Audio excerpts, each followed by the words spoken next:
Olá, bem-vindos a mais um Tuvis Podcast. Eu acabei de saber que esse é o último episódio da segunda temporada. E você já sabe que esse é o podcast que fala sobre tecnologia e como ela impacta o nosso dia a dia. Mais do que isso, como é que ela impacta o nosso comportamento, as nossas atitudes. Eu sou a Patrícia Travasso, jornalista especializada em inovação. E mais uma vez é um prazer conduzir esse bate-papo que hoje está tão especial, né, Débora? Outra vez cheio de mulheres aqui nesse podcast, mas muito especial com convidadas de honra aqui. Pois é, a co-host de honra aqui é a Débora Vanzo, que é a cofundadora da Tuvis. Obrigada mais uma vez por me ajudar a conduzir aqui. Obrigada, gente, por terem aceitado aqui o convite e aí por todo mundo que está ouvindo a gente hoje também. Você já sabe, né, que tem que espalhar esse podcast por aí. Hoje vai ser muito especial porque o nosso tema é compliance. E eu acho que a gente vem discutindo aqui ao longo de toda a temporada esse impacto da tecnologia. Se a gente parar para pensar, o primeiro passo dessa inovação é uma mudança, uma transformação cultural, uma transformação de comportamento. A gente está o dia inteiro com esse celular na mão e ele vem impactando todas as nossas ações, os nossos verbos, toda a forma como a gente se relaciona no nosso dia a dia. Então, desde a hora que a gente acorda até a hora que a gente vai dormir, tudo isso está sendo, de alguma maneira, mediado pela tecnologia. A gente precisa saber quais caminhos seguir nesse assunto. E é por isso que hoje o nosso tema é compliance. Compliance, governança, sustentabilidade, práticas de risco. Nós estamos com duas especialistas aqui e eu vou apresentar agora a Renata Bertelli. Ela é executiva de compliance, governança e sustentabilidade. Eu vou ler aqui porque é longo, gente. Ela tem mais de 20 anos de experiência profissional em práticas de riscos, controles, auditoria e compliance. Atua em indústria financeira e não financeira. Foi sócia-diretora da KPMG Brasil, no Brasil, na área de gestão de riscos. Ela também foi executiva de GRC na IP e vice-presidente de ESG na Oi até janeiro desse ano.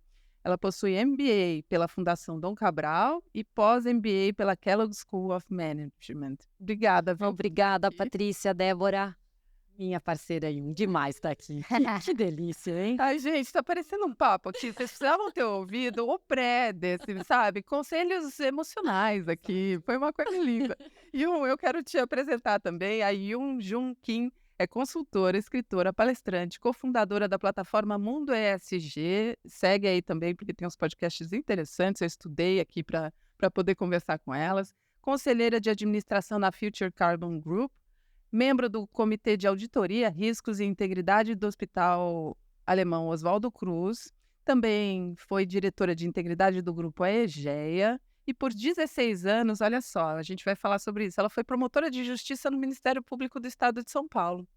Obrigada por estar aqui também. Muito obrigada, Débora, pelo convite, essa host maravilhosa, a Patrícia, e minha amiga Renata, novamente juntas aqui, falando de compliance. Manhã deliciosa. Gente, é papo de comadre, mas com muito conteúdo, pode ter certeza. Anota aí, porque olha, eu fiz uma lição de casa, essas duas falam muito, essas três, né? Falam muito bem e trazem muita experiência que eu acho que pode servir para você que está liderando um time, para você que lidera um negócio, uma empresa, para CEOs que estão ouvindo a gente e assistindo. Então, pega aí, anota alguns. Vai ter muito vocabulário e vai ter muita mudança de cultura, eu acho. E eu queria começar falando sobre esse mundo em transformação tão rápida, com o uso da tecnologia. Como é que isso impacta o compliance? Porque a gente vem percebendo de uns tempos para cá, sorria, você está sendo filmado. As pessoas estão mudando seus comportamentos porque a gente está com câmeras espalhadas por toda a parte. E aí as pessoas sabem que estão sendo monitoradas e esse monitoramento está acontecendo de forma compulsória em todos os ambientes onde a gente transita. Como é que isso impacta? Vou começar por quem? Renato ou Yun? Yun, vamos lá. Patrícia, eu queria trazer duas visões antagônicas a princípio, mas que elas coexistem. Primeiro, tem de fato, sorria, você está sendo gravado, e uma percepção até de invasão, de estar sendo inundada por uma excessivo controle de vigilância. Só que é tão excessiva essa vigilância que por vezes a gente esquece. Por isso que a gente vê tanta gente fazendo coisas. Mas o cara não sabia que tinha uma câmera ali? O cara não sabia que estava sendo vigiado? Mas ele não sabe que tem sistema de monitoramento que rastreia a alçada, que rastreia os pagamentos? Por que a pessoa fez isso? A gente também está tão imergido que a gente esquece da tecnologia. Passou a fazer parte do nosso dia a dia. Então, queria trazer essas duas dimensões. E também trazer uma camada interessante sobre compliance. Porque muitas vezes a gente fala assim, compliance é fazer o certo mesmo quando ninguém está te olhando. Isso é uma dimensão. Mas vou além. Compliance é fazer o certo quando está todo mundo te olhando para tomar uma medida não popular, porque é o correto a se fazer. Porque às vezes, fazer o correto quando ninguém está te vendo por uma questão ética, moral, de dilema, é até mais fácil do que você fazer o certo quando aquela medida é desagradável a todos, mas que é o correto a fazer. Então, são as duas dimensões que acho que a tecnologia vem acelerar, porque a gente não tem mais tempo muito de refletir, de pensar como vai ser, e essa ideia de achatamento do mundo não linear, do que o que já era válido ontem, pode ser que não valha mais hoje. Então, essa transformação acelerada que a tecnologia traz, que imprime, nessas duas dimensões de estou sendo assistida, mas por vezes eu também esqueço.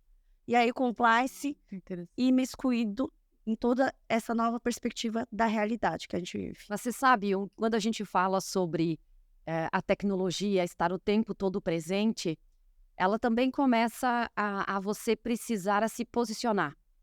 Antigamente, nos processos de avaliação, até o processo de canal, que você recebia uma denúncia, que você ia fazer um processo de verificação, muitas vezes faltavam informações. Muitas vezes você não tinha como ter uma análise profunda do que transacionou, o que aconteceu, e as decisões que eram tomadas, elas eram muitas vezes aplicadas ao histórico do colaborador, ao nível de relacionamento que ele tinha.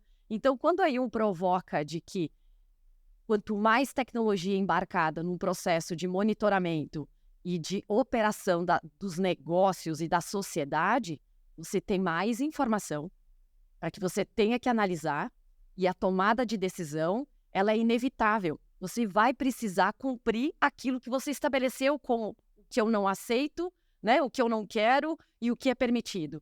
Então, não tem mais escapes. A tecnologia também gera essa provocação e deixa assuntos mais espinhosos nas mesas dos comitês de integridade. Talvez porque deixe mais clara a diferença do que é o humano e do que é o tecnológico. Então, se antes uma pessoa podia ser muito competente porque seguia processos, hoje isso é feito pela tecnologia. Ela não precisa ser tão processual. Ela precisa agir como um ser humano e ter esse discernimento para poder entender em cada situação qual é o melhor caminho, né? Pode-se dizer assim? Eu sempre falo, hoje que nós estamos vivendo essa verdadeira transformação, né, da realidade aumentada, do ChatGPT, da inteligência artificial, do blockchain, a gente vai ser definitivamente substituído se aquela tarefa não exige a humanidade. Então, por mais antagônico que isso seja, se a gente quer manter nossa relevância,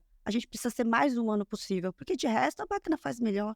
Para que eu vou colocar alguém para ficar apertando o parafuso se a máquina vem e faz? Então, esses serviços dispensam a humanidade. Só que tem outros tantos que é subjetivo, que é essencial do ser humano, é aí que nós vamos fazer a diferença. E só complementando o que a Renata estava falando, a gente vai ter um rastreio maior, uma quantidade maior de informação que vai trazer consistência na tomada de decisão, seja sob ponto de vista de decisão de negócio, seja sob ponto de vista de manter ou não um determinado colaborador, sob ponto de vista de ferir a ética, ferir as regras de compliance, e, ao mesmo tempo, tirar a subjetividade de uma influência, de conhecer um diretor ou estar muito tempo na empresa. Aquilo vai perdendo um pouco a relevância. Quando tudo vier ao escrutínio público, você tem uma camada de informações que vai dar consistência de esse cara. É um cara que está com propósitos, valores alinhados com o nosso business ou não. Por mais que doa, tem que cortar na carne, porque traz dano à reputação, traz um clima ruim para dentro da organização. Então, eu acho que vem um processo de democratização, de uma maior categorização, uma maior consistência quando a gente aplica compliance, também baseado em dados, com um arquivo longo de coisas para se avaliar, e não uma coisa pontual daquele momento, se eu tive empatia para um funcionário ou não, se eu tenho uma empatia para um determinado projeto ou não. Acho que isso traz uma maior resiliência e uma maior sustentabilidade para E o desafio das áreas de compliance, dos executivos de compliance, é justamente essa. né? Quanto mais acelerada é a tecnologia, mais você precisa fortalecer o indivíduo, o processo de cultura da organização, daquilo que é compactuado e não escrito, imposto e dito. Se a tecnologia ela é tão acelerada e ela promove tantas mudanças, o que precisa ser ancorado nos programas de conformidade é o nosso indivíduo, as pessoas. Mas aí a gente comete alguns equívocos quando a gente acha que o indivíduo ele está dentro da organização. O indivíduo está dentro da sociedade. E aí, como você lida com temas de compliance, ou de integridade, ou de qual é o propósito desse indivíduo, se aqui dentro dessa organização ele é exigido a se comportar desse modo, e quando ele sai da porta da companhia, ele passa sinal vermelho, ele é o cara que está pagando, né, dando o extrinha aí para a gorjetinha. Então, assim, os programas de conformidade precisam focar no indivíduo, no seu comportamento, naquilo que as pessoas, qual é o meio que ela vive e como esse meio interfere, né, para que ela se torne e ela tenha esse tipo de conduta. Então, tecnologia avançada, quanto mais avançada, quanto mais potente, quanto mais transformadora, mais a gente precisa ancorar no indivíduo. E é aí que a gente vê um número de pessoas que saem na mídia e que foram demitidas porque fora do trabalho, às vezes, cometeram alguma coisa fora da ser ética. Influenciadores, né? Os influenciadores acontece demais, que a gente vê, às vezes, na pessoa, quando ela tem aquele deslize, que na verdade ela mostra, de repente, o que ela realmente acha, quando ela não tá, de repente, dentro de certo protocolo, ela mostra aí nesse deslize que realmente hoje, nas redes sociais, não tem perdão. Você falou ali, seja onde for, isso consegue repercutir. Hoje você cancelado, né? Não existe mais perdão mesmo. E se a gente for olhar aqui nos últimos anos, vocês com tanta experiência nessa área, eu acho que vocês devem ter acompanhado uma mudança também de perfil dos negócios, no sentido de objetivo, né? Hoje a gente ouve muito falar em propósito, ouve muito falar em posicionamento das empresas e marcas. Isso influencia diretamente se o consumidor vai ter vontade de comprar aquele produto, não é só pela qualidade do produto, mas pela imagem que ele representa e pelo posicionamento, muitas vezes, em causas que não tem nada a ver com o mercado onde eles estão inseridos, né? Isso vem acontecendo nesses últimos anos, eu acho, ou talvez últimas décadas, porque antes era aquele negócio muito baseado em lucro e resultado a qualquer custo, e hoje existem, sim, essas outras formas de se medir sucesso, né? Então, é o impacto positivo no meio ambiente, socialmente falando, e aí a gente entra com a questão de ESG, mas para falar de ética, né, também isso faz toda a diferença no resultado de uma empresa. Vocês percebem isso dentro das corporações, que hoje já existe um olhar para o compliance como não um departamento isolado que vem aqui para meditar regras, mas sim como algo que agrega valor ao produto e que, na visão do consumidor final, ele vai perceber mais valor na minha marca se eu sigo regras de compliance ou se eu sigo posturas, mais do que regra, né? Não é uma postura, é uma cultura. Eu entendo, Patrícia, que a gente precisa avançar sobre o conceito do compliance. Acho que tem ainda muito uma interpretação de que um compliance é um setor, é uma área que tem protocolos a serem executados. Os protocolos precisam ser cumpridos, os checks devem ser feitos. Mas o compliance ele precisa ser expandido com a visão de como eu faço o meu negócio. Quando as organizações perceberem que o compliance nada mais é da tomada de decisão todos os dias, pequenas decisões todos os dias que dizem quem eu sou. E quando a gente fala de resultado, a gente ainda tem uma pressão importante para grandes indicadores de resposta à performance do negócio. Um indicador, por exemplo, um EBITDA, caixa, ele pode ser de alta performance no período que está sendo vigente naquilo que você está sendo avaliado. Mas a tomada de decisão que você fez ao longo de 12 meses para construir esse resultado, essa decisão pode destruir o resultado dos próximos 2, 3 anos. Então, na minha avaliação, o compliance é o modo como as organizações conduzem os seus negócios na sua totalidade. Como se relacionam com as pessoas da sua própria empresa, os seus principais stakeholders e qual é o posicionamento. Que decisões difíceis eu vou precisar tomar ao longo do ano, de todos os dias, para reforçar ou para corroborar aquilo que eu acredito. Eu acho que você está falando de consistência, porque realmente não é uma ação isolada que vai determinar qual é o seu posicionamento ou a sua cultura. São várias ações, né, ao longo do tempo que podem, de fato, fazer a diferença. Isso sim é compliance. Eu acho que a visibilidade de compliance está do lado do negócio, permitindo que o negócio aconteça. Porque acho que muitas vezes a interpretação é o compliance não vai deixar eu fazer com que o negócio suceda, ou o compliance está indo contra, né, a gente fazer com que a empresa consiga trazer mais resultado financeiro.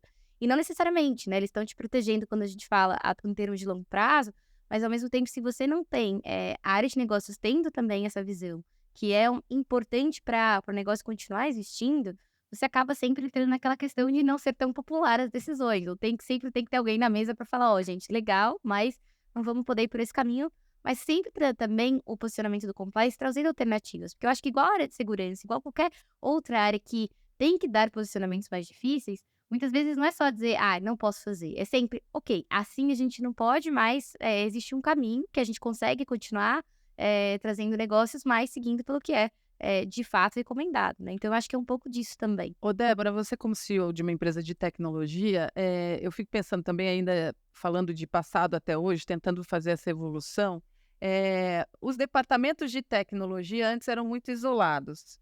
Hoje, eles precisam fazer parte do negócio, da corporação. Todas as áreas de negócio precisam prestar atenção em tecnologia, entender disso.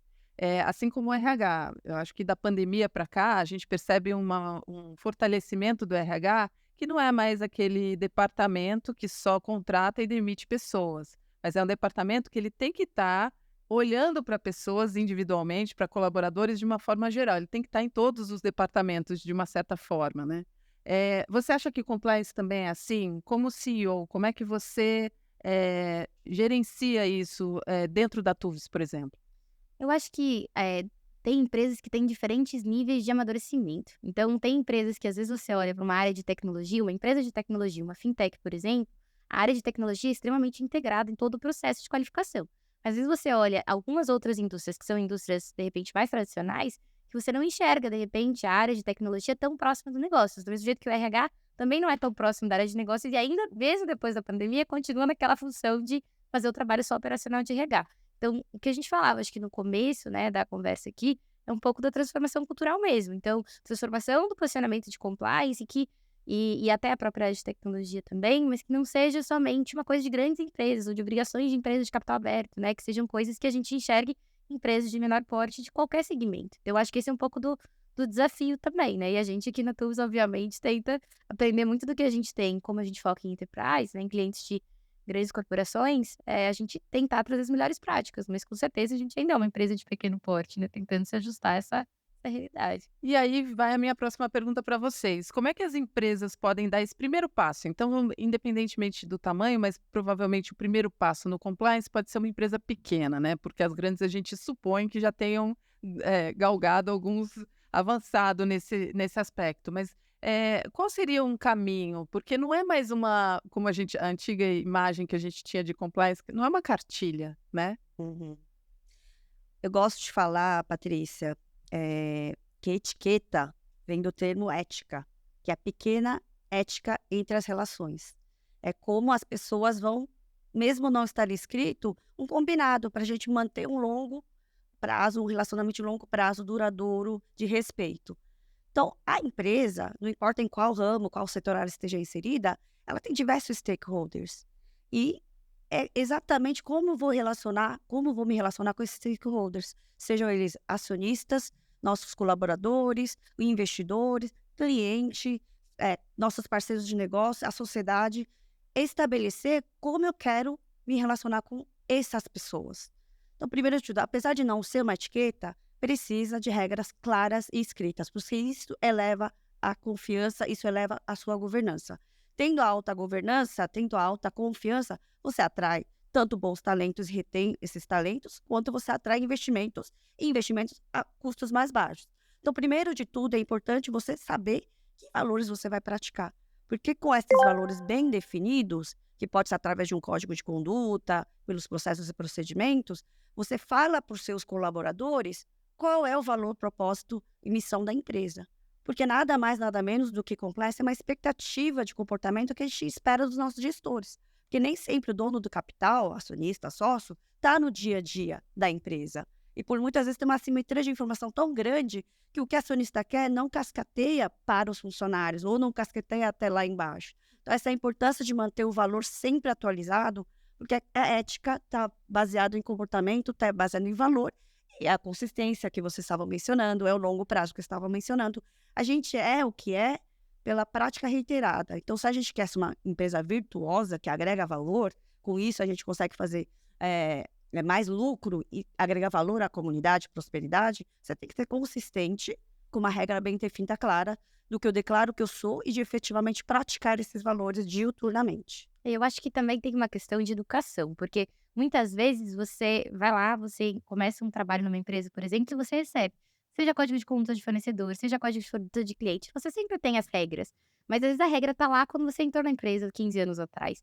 E você, tudo bem, às vezes você tem aquela recorrência de treinamentos que você faz uma vez por ano, mas e o resto do dia a dia, né? Quando você toma justamente essas pequenas decisões, como é que você garante que uma pessoa que entrou hoje vai ter essa mesma pequena decisão e essa visão nas outras decisões que ela estiver tomando no dia a dia, né? Como é que a gente consegue garantir isso? Débora, esse é um bom ponto, né? Como as nossas lideranças estão se transformando sobre muitos vieses inconscientes e o modelo de gestão que já não se aplica mais. Hoje, os jovens, essa geração que está chegando, ela é uma geração que faz muita autocrítica de tudo, né? E que está sempre prestando atenção nos movimentos do seu líder. E não são pessoas que se sujeitam a dizer assim, ok, é assim. Não, eles são questionadores. E aqui a provocação é como a gente está preparando essa liderança que existe hoje, essa liderança que já vem há muito tempo, de que não é mais uma relação de comando e controle, de que não é mais uma relação de padrão de que eu é que tomo a decisão, porque o código de ética, os valores e a cultura, ela pode ser adaptado, né? Você pode incrementar, você pode fazer provocações, você pode treinar. E você pode dizer o que você quer. Mas o dia a dia, ele está inserido na relação da sua liderança. E se a sua liderança não entendeu que mudou, e que existem relações diferentes que estão sendo agregadas nessa relação de trabalho, é difícil, gera um nível de conflito e um descompasso organizacional daquilo que os executivos ou que os acionistas e os investidores acreditam como um novo modelo, mas essa liderança que ainda não está entendendo qual é o lugar, qual cadeira eu vou sentar, não é? Que cadeira eu estou sentando aqui? Eu sempre fiz isso a minha vida inteira, 20 anos trabalhando, e agora, como é que eu me relaciono com isso, com esse novo modelo? Porque você tem vários instrumentos que chegaram. Tecnologia avançada, uma geração que faz crítica, que é questionadora, que quer entender o porquê, que não aceita simplesmente eu pedi para você fazer, não, eu quero entender por que eu vou fazer, o que esse meu trabalho vai gerar. Então tem tanta coisa diferente junta que a gente tem que entender como é que a gente se acomoda nessa cadeira. Eu acho que essa é uma boa reflexão aqui dessa liderança, né, Yun? Por isso que existe esse tanto de adaptabilidade à nova liderança, né? Questão de ter um raciocínio lógico, ser um problem solver e adaptabilidade para entender. Porque não é só geração nova aportando força de trabalho. A gente tem agora as 4 gerações juntas, um desafio enorme de você conseguir falar a linguagem das 4 gerações com valores e circunstâncias tão diferentes. Isso é um ponto realmente que os gestores precisam enfrentar e se atualizar. Senão, assim, é tecnologia acelerando, Web 4, né? Ativismo dos consumidores, ativismo dos investidores, e eles não estão mais olhando o produto final, eles olham a cadeia toda, a cadeia de valor, né? Senão você não vende mais, você não se torna mais sustentável. E ainda falando de transformação, houve um tempo em que compliance era algo que se começava a fazer depois de um momento de crise. Hoje não é mais assim, né? Como é que é isso? Ou segue sendo? Ainda é uma caminhada. Ainda é pelador, ainda é narrador. Eu acho que isso é um pouco do instinto, do próprio ser humano, né? O ser humano reage sempre com relação a uma dor para gerar grandes movimentos de transformação, para tomar decisões difíceis. difícil. Eu não consigo acreditar que a gente vai conseguir ser diferente. Eu acho que sempre vai ser um pouco desse processo, né? De que algo acontece, a gente sente muito com isso, assim, fica até muitas vezes preocupado, assustado.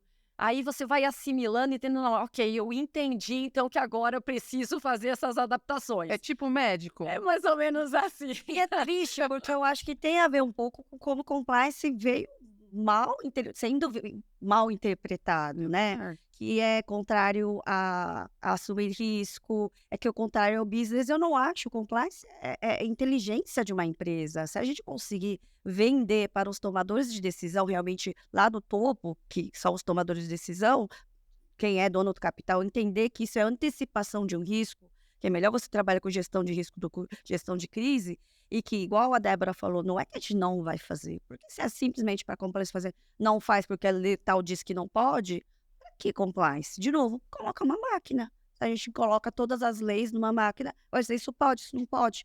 E não é, são formas de você conseguir construir caminho para um negócio seguro, ético, transparente, que vai te agregar valor, com desenho regulamentar jurídico correto. Então, é possível. Mas por que o compliance é tão mal conhecido? Porque está conectado de forma errada. Compliance é estratégia. Como estratégia, tem que estar no início da operação, tem que estar na tomada de decisão, junto com o CEO, com o CFO, com tomadores de decisão como um todo, e muitas vezes ela aparece só no final, como check the box, para falar que fez, para deixar um documento prontinho, que eu fiz do diligence, eu olhei se tem pessoa politicamente exposta, eu olhei se essa empresa usa mão de escrava, análoga à escravidão. Não, é muito mais do que isso. Compliance como estratégia é business friendly.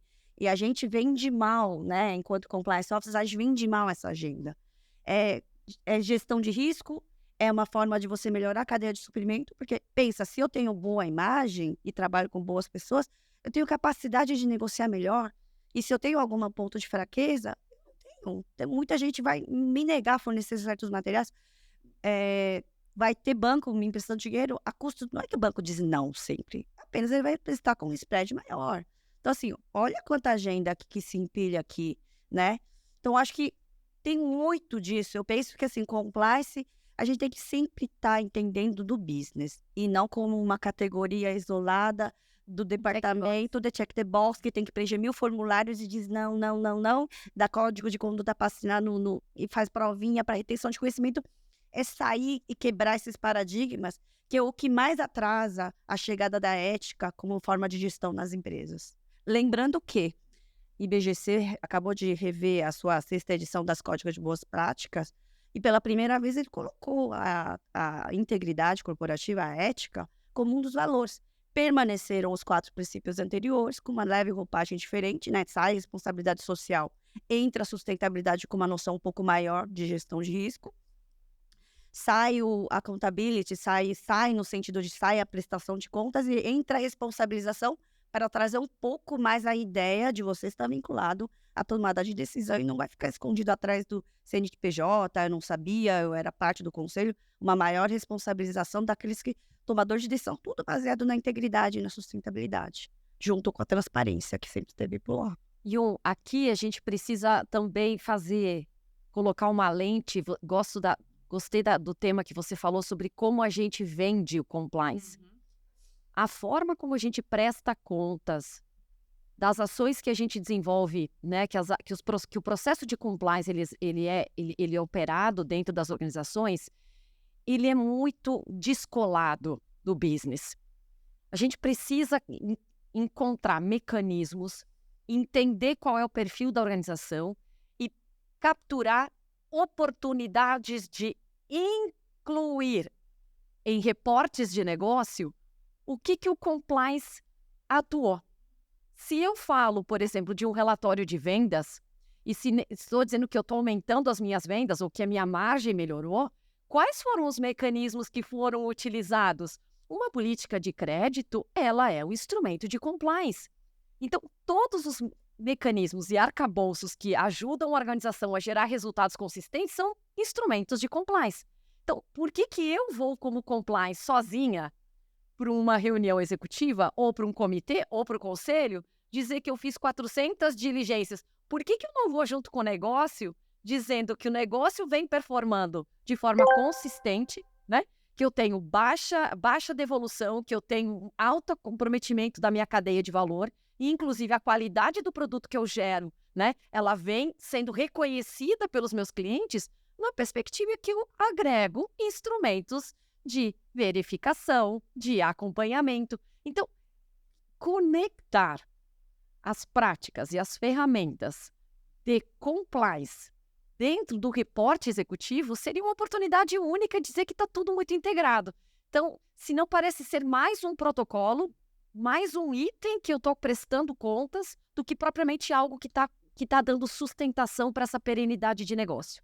Eficiência, eficácia, e aí, só fazendo um mergulho aqui na Tuvis, que a gente está aqui a Conquista Débora, quando você pensa em monitoramento de redes, de WhatsApp, de redes sociais, dessas mensagens instantâneas, não é para ficar só vigiando para funcionário não estar trabalhando no horário. Isso tem a ver com cybersecurity, isso tem a ver com LGPD, isso tem a ver com a consistência e não necessariamente também compliance com regulamento ou autorregulação externa de governo, de poderes te impondo alguma coisa.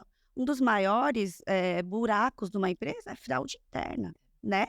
E é isso que você está controlando, sua consistência de negócios, de evitar fuga de capital, evitar fuga de dados extremamente sigilosos que pode acabar com o seu negócio. Quantas empresas não têm regras sobre o uso de equipamento? Né? A pessoa leva... na sua empresa tem Bring Your Device? Você leva seu aparelho? Como que é regulado isso? Se o aparelho, né, é fornecido pela empresa, qual é o limite? Até onde essa pessoa pode usar? Pode usar redes, pode usar aplicativos não homologados pelo TI? Tem regra escrita, mas não tem monitoramento. E sem monitoramento, não adianta você escrever regra. Então, assim, mostrar a presença de efetivo olhar, de cuidado, é estabelecer regras e cumpri-las. Isso tem que estar permeado no dia a dia e mostrar quanto isso evitou. Muitas vezes a gente não consegue quantificar, tem indicadores aí, mas não consegue mostrar o quanto de economia que se fez, o quanto de perda de capital que se evitou por uma regra de compliance de alta governança. Então, assim, a gente se vende mal nesse aspecto e traz uma ideia muito equivocada de que é regulação, é lava-jato, é algum regulamentador. Não é sobre isso. É sobre deixar a sua cadeia consistente. É um firewall, eu diria. A gente falando de tecnologia, compliance é um firewall. É você proteger a sua casa. A sua casa deixaria a sua porta escancarada aberta para a gente de fora entrar, ou até mesmo tal da fita dada, né? Que o promotor de justiça, o que tem de roubo de dados, de extravasamento de vazamento de dados, ou até mesmo concorrente mesmo, concorrente, né? É deixar a porteira aberta. Quem não adota compliance como prática corporativa está deixando sua porta aberta para quem quiser entrar, sair, levar as coisas. É um pouco esse olhar que a gente não consegue ter. Não é o xerife ali querendo te punir, querendo te dar alguma medida disciplinar.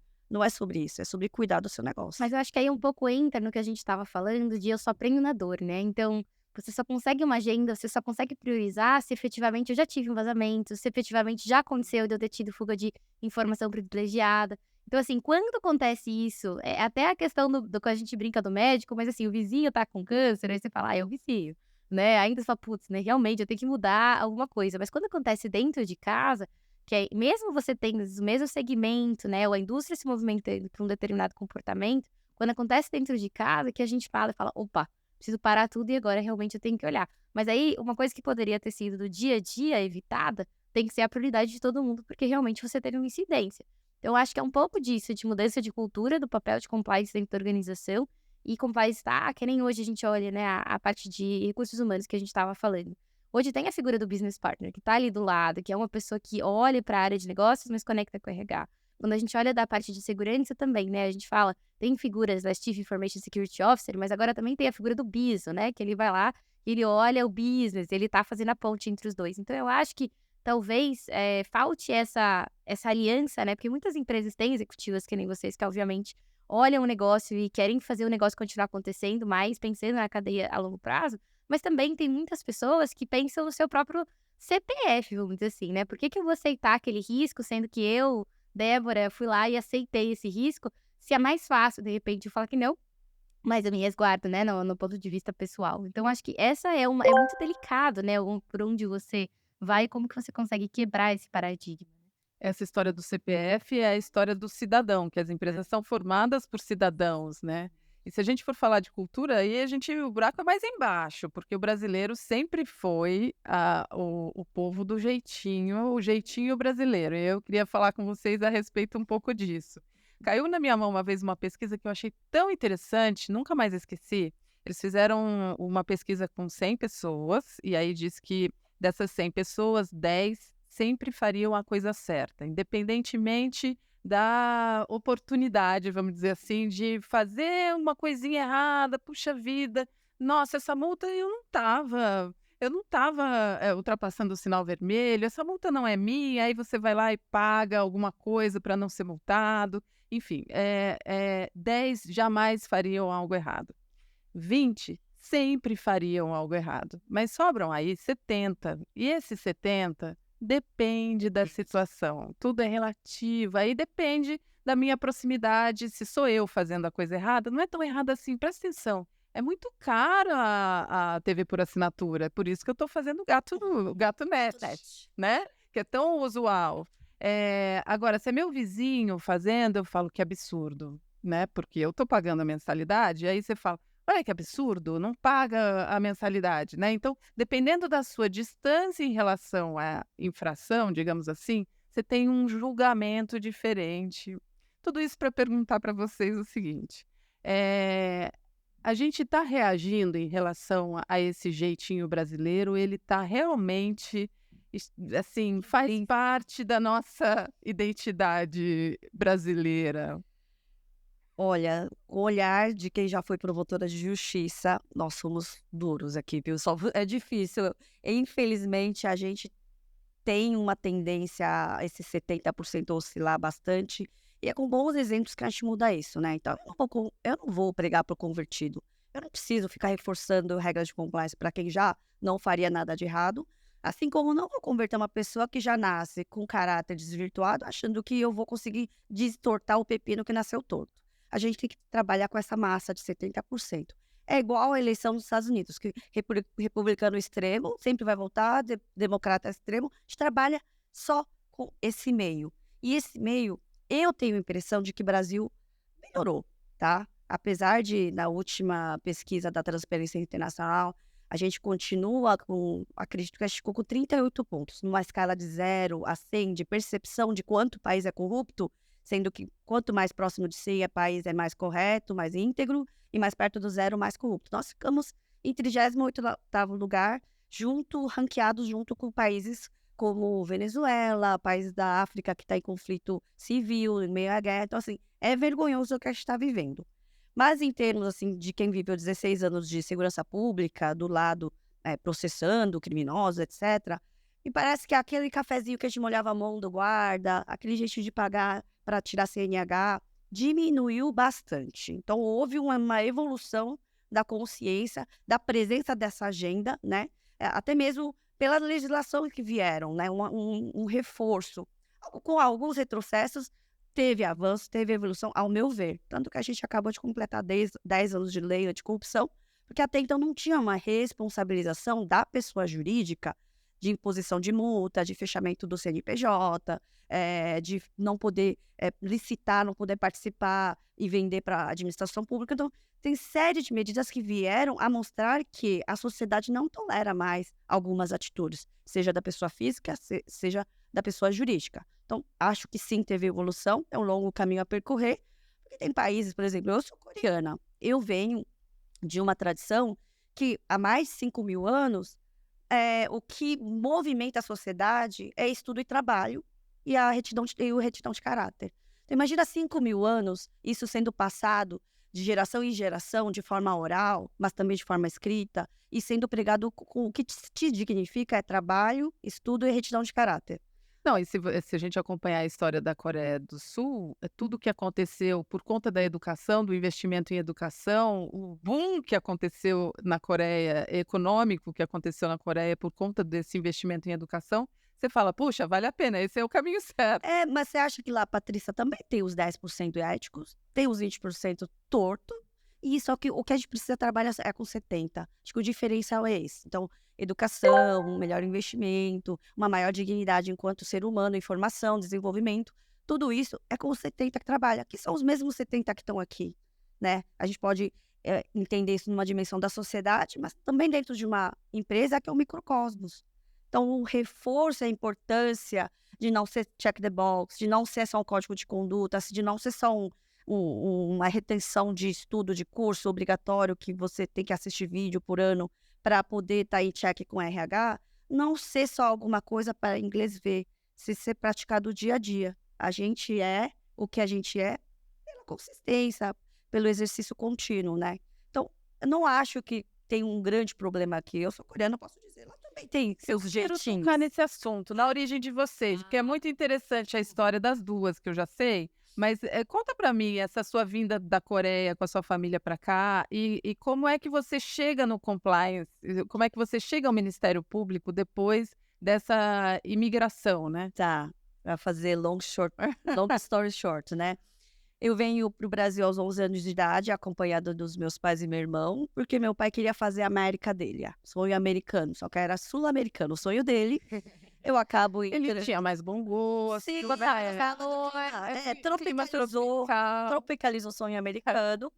Eu acabo enfrentando uma situação adversa, né? De quem não sabe falar a língua local, não conhece os costumes, e uma instabilidade financeira, porque a gente vem no meio do plano Collor, com inflação a 1000% ao ano. Nunca tinha ouvido falar em inflação. A gente aprende que, poxa, fui comprar uma bolachinha e tem etiqueta sobre etiqueta, aquele preço mudando. Eu falei, poxa, aqui no Brasil é desse jeito.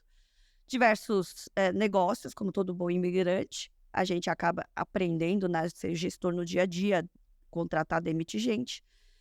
E eu percebo que eu não quero ficar oscilando, né? Então, eu busco uma estabilidade baseado no propósito de vida que é ajudar pessoas. Então, eu trilho o caminho do direito, vou fazer concurso público para Ministério Público, porque Ministério Público, promotor, tem isso de defender a ordem pública, os vulneráveis, o meio ambiente, a probidade administrativa, que com valores que eu me identificava. Mas você teve, ao longo desse crescimento, medo dessa situação vulnerável? Porque você chega aqui num país que você acaba muito vulnerável, né? Você não conhece as regras daqui, não conhece a língua. E aí a gente volta na questão da corrupção do país, né? Meus pais e eu, nós fomos extorquidos, gente invadindo nossa casa, pelas autoridades e forças policiais que supostamente deveriam nos proteger, pela Receita, essa parte toda de regulação que também melhorou a corrupção do poder público, da administração pública. Então, isso tudo me gera muito medo de não saber até onde vão meus direitos, até onde eles podem fazer certas atitudes mais invasoras. Por isso também que eu fui trilhar direito e, num primeiro momento, vontade de proteger meu núcleo familiar, a mim, mas isso vai perpassando assim, por que não proteger a sociedade coreana, meus patrícios, e por que não outros tantos vulneráveis que também estão aqui, que precisam de uma voz, porque é isso que falta. Às vezes as pessoas só precisam ser ouvidas e suas vozes serem transmitidas por alguém que vai ser ouvido, para fazer chegar na tomada de decisão. Então, foi um pouco isso o meu caminho. Muito legal. 16 anos no Ministério Público, desde pegar ladrão de galinha, pegar criança ranhenta, levar para conselho tutelar, eu sempre fui muito de mangas arregaçadas e fazer acontecer.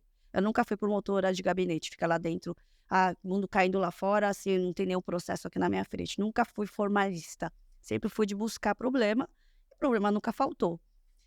E isso foi tirando um pouco, assim, da vontade de ficar no Ministério Público, que é muito repressor ainda, muita linha de buscar responsáveis pelos fatos já concretizados no passado, porque eu me sentia um pouco vazia de, pronto, consegui a condenação dessa pessoa, mas a vítima já morreu, ou a empresa já quebrou, os empregos foram perdidos. Então, por que não agregar meu conhecimento e alocar minha força de trabalho, meu intelecto, em algo mais construtivo, algo mais preventivo, proativo, para trazer mais valor à sociedade? Aí surge compliance. Porque muita gente faz, porque não sabe, não é que não sabe assim, não sabe que não pode roubar, não os extremos, mas com o emaranhado de regulação, entender de todas as regras, né, Débora? Empreender no Brasil não é para iniciar. não é para isso. É verdade. Então, um pouco de levar esse conhecimento, de entender que existem diversas formas de caminhar e de você construir uma empresa, de forma preventiva, ensinando os tomadores de decisão a como alocar recursos de uma forma mais segura, protegendo inclusive CNPJ, CPF, sua família, porque ninguém quer colocar dinheiro, tempo, força de trabalho para acabar em falência, responder por processo por sonegação fiscal que o valha. Então, nesse sentido, surge o compliance na minha vida e também surge a questão da sustentabilidade, ESG, muito em linha do meu propósito, né? Eu fui forjada no Ministério Público e apesar de ter saído, tudo que me guiou até aqui, nada mudou em termos de valor. Continuo querendo ajudar as pessoas, proteger meio ambiente, os mais indefesos, idosos, criança, a probidade administrativa. Então, nada disso mudou. Eu só estou com uma perspectiva diferente. Muito legal. E você, Renata? Porque eu também sei que tem um aspecto muito pessoal que te trouxe para o compliance, né? Você vem do Sul. Isso. Também, as duas do Sul, uma da Coreia do Sul e outra da Verdade. Eu acho, Yung, que quando a gente escolhe trabalhar com compliance e a gente entra nas organizações e a gente muitas vezes se sente muito solitária, eu acho que o que faz a gente continuar, o que faz a gente lutar, o que faz a gente seguir, é porque a gente genuinamente acredita. Isso é uma crença, isso é um valor. Isso é a escolha que a gente fez baseado numa história que a gente viveu. E aí eu conheci a Yung e nós temos histórias parecidas, né? Os meus bisavós vieram da Itália, se instalaram no Rio Grande do Sul e sempre ouvi o tempo todo nas conversas, né, de que a vida ela é feita para você trabalhar, honrar o seu nome, o seu trabalho, né, e que você deveria fazer sempre o certo. Sempre o certo. Independente se você é formado, se você é analfabeto, se você é semi-analfabeto, não importa. Aqui a gente está falando de valor, a gente está falando daquilo que é o certo. E de nome, né? Tinha uma coisa de um valor sobre o nome que a gente carrega, né? Que talvez Exato. tenha se perdido, sei lá, aonde é que a gente perdeu isso?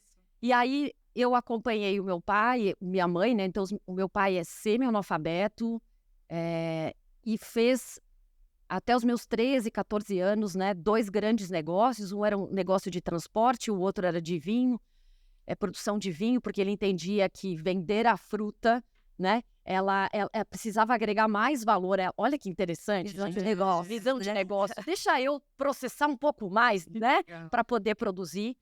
Mas aí as coisas elas não aconteceram conforme se sonhou ou se planejou. Né? Por quê? Porque tivemos crises financeiras, um aumento de imposto repentino sobre bebida alcoólica, o mercado no Brasil recua e começa a comprar mais produto importado, e o vinho que ele tinha produzido naquelas 2 safras, ele simplesmente ficou estocado, e ele começou a usar dinheiro bom, que era de um outro negócio, para honrar e pagar os pequenos agricultores que entregaram a sua produção de uva na sua vinícola. Naquele momento, eu me lembro que ele dizia nas conversas com a minha mãe no almoço, dizia assim, nós precisamos pagar os pequenos agricultores. Porque os meus avós e o meu bisavô chegavam a demorar 12, 24 meses para receber dinheiro da produção das cooperativas. E sempre com o discurso de que era o governo, de que era isso, que era aquilo. E meu pai viveu tanto essa dor que ele disse, agora é a hora de eu fazer certo. E ele fez certo nas suas crenças. E aí quebrou. E todo o meu sonho, e todo aquele meu olhar de encantamento, de assim, gente, eu quero cuidar disso, eu quero fazer isso, eu vou ficar aqui, né? Vou ficar aqui na minha terra, vou fazer disso algo muito grande e vou honrar a história. Eu não tive essa oportunidade. Mas o que ficou dentro de mim é que eu tinha o dever e que eu podia fazer a diferença para as outras organizações. Daí eu me conecto com o tema de riscos, de auditoria, de compliance, do certo, de dar vida, de proteger as organizações. Porque eu entendo que as organizações, elas são feitas por pessoas. O que é uma organização? Não é um CNPJ, Yung. São várias pessoas que se plugam por algo que acreditam e que juntas, suas competências têm a capacidade de juntar e fazer algo incrível e de mudar a história da sociedade. Então eu começo a olhar mundo corporativo sobre este olhar. E sempre colocando muita energia, muita essa coisa da crença, de acreditar que isso sim é um grande diferenciador, uma grande forma das organizações se transformarem e serem perenes. Então, trabalhar com compliance, trabalhar com governança, com riscos, é algo que você precisa acreditar, porque você fica sozinho por vários e vários momentos, onde você até se questiona, gente, mas o que está acontecendo aqui? Tô sozinha. E aí você volta para quem você é, você lembra do seu pai colocando em xeque toda uma história, né, e toda uma segurança financeira para honrar aquilo que era o certo.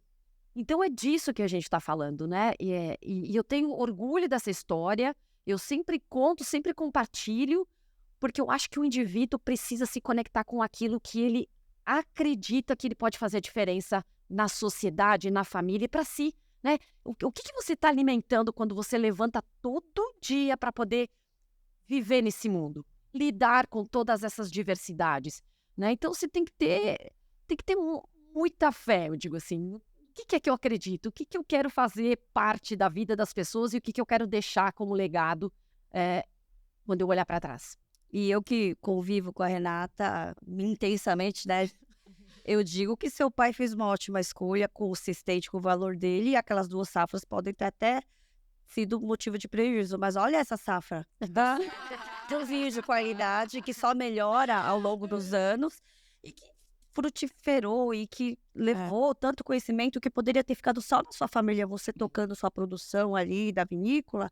Mas olha quantas organizações, né, que a Renata impactou. Então, nada acontece por acaso. Então, assim, a diversidade nos faz crescer. Se você sabe canalizar bem a dor, é isso. Você forma uma pessoa como a Renata, que é louvável e admirável a carreira dela, o valor e a energia que ela bota para fazer as coisas, e as pessoas se conectam. A gente falava agora há pouco, né? A gente não tá aqui por acaso, né, Débora? A gente não conheceu à toa. Então, assim, isso é muito importante também no compliance, as pessoas boas se conectarem, se juntarem, fazer uma transformação, ajudar a construir. Isso tá tudo informação. Lá mais para frente, quando a gente estiver velhinha, a gente vai olhar e vai falar, valeu a pena, né? Não foi fácil, mas valeu a pena. E se alguns CEOs, né, e você fala muito, né, estiverem aqui escutando somente essa partezinha, né, para fazer história, para mudar a vida das pessoas, requer muita coragem. Para se conhecer e entender quais são os nossos gatilhos e o que nos move também requer coragem. Então a gente precisa se conectar com pessoas que nos ajudam a não esmorecer, né? Essa mesa aqui, né, Patrícia, a gente se conheceu hoje, mas nesta mesa aqui, nesta roda, tem uma amiga, a Débora, e tem outra grande amiga que é a Yun. Não, vocês 3 aqui, gente. Eu falei, como é que eu vou entrar nessa roda? Porque elas se lembram o dia que elas se conheceram. Elas se lembram a roupa que São anos, né? E a conversa daqui que a gente tem agora de podcast é igual a conversa de muitos jantares, né? E muitas outras A coisas. gente só está reproduzindo tudo o quê? Porque aqui é alinhamento de propósito de vida, né? E da voz, né, Yun? Lembra que você falou, a gente precisa da voz. A gente precisa ouvir uma escuta ativa, verdadeira, genuína, e dar voz, porque bem ou mal, olha só, estamos aqui, tem, né, através da Patrícia, da Débora, a gente está podendo falar, levar um pouco do nosso conhecimento, da nossa vivência, compartilhar. Tem muita gente lá fora precisando disso. Porque é uma rede, eu acho, né? Que vai se fortalecendo e vai crescendo. Rede de boas práticas, rede de pessoas que têm os mesmos propósitos, que empreendem de tal maneira, usando tecnologia ou não, ou precisando umas das outras para compartilhar erros, experiências, para acertar mais rápido, né? Para avançar mais rápido. Eu acho que essa cooperação é o segredo desse momento, porque está todo mundo tão facilmente conectável hoje, né? E aí, puxa, esse conteúdo está aqui disponível, as pessoas podem ouvir da experiência longa de vocês em relação a compliance, experiências com tantas empresas, e podem tirar daí algum insight para mudar alguma coisa no seu negócio. O que você pode mudar no seu negócio amanhã a partir dessa conversa? E acho que até, não só no seu negócio, Paty, te complementando, você como indivíduo mesmo, que eu mesmo falava, né, nas suas escolhas do dia a dia hoje, né, o que você vai escolher e continuar escolhendo, né, porque a gente quer tá pelo menos, se a gente não tá nos extremos, a gente quer pelo menos ter certeza que a gente tá fazendo um bom trabalho na Vitale. Não tem mais CNPJ, é CPF que se soma, né, E tempo para inteiro, né? transformar. Ainda mais sendo nômade digital, com essa questão de home office, trabalho invadindo nossa casa, não é mais caixas estanques, né? A gente está trabalhando, está se divertindo, tudo ao mesmo tempo, inclusive questão física, como a gente está inserido no trabalho. Muita gente voltou ao trabalho presencial, mas muita gente ainda faz híbrido, faz home office. Então, o trabalho está o tempo inteiro na nossa vida. Como que a gente vai ser um sujeito íntegro, de manter a coerência dos nossos valores? Porque não saiu pela porta, desligo agora, só sou CPF. O que a gente faz impacta o mundo, o que a gente faz impacta nossas empresas. E se eu quero efetivamente agregar valor na empresa onde eu estou inserida, que o pilar do trabalho ocupa boa parte do nosso dia, é ter essa consistência. O que eu não quero ter vergonha, eu também não vou fazer em empresa ou fora. Eu quero poder contar sem vergonha para minha mãe, para os meus filhos, o que eu fiz. E isso é ter ética. E não é só estar compliance, né? Estar conforme, que é evitar o errado. É você fazer e promover o certo.